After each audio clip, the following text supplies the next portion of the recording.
अखिया भइलेला बैजू और के बेईमान बैजू और के छीनार बटुआ मेरे गयो फुलिया बैजू और के छीनार जिंदा सुतई हो बोल हमारी आवाज रिकॉर्ड होना चाहिए।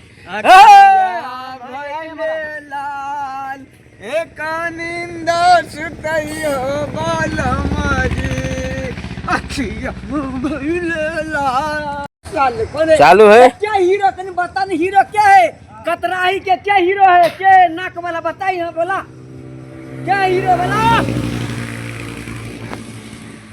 चोरो को एक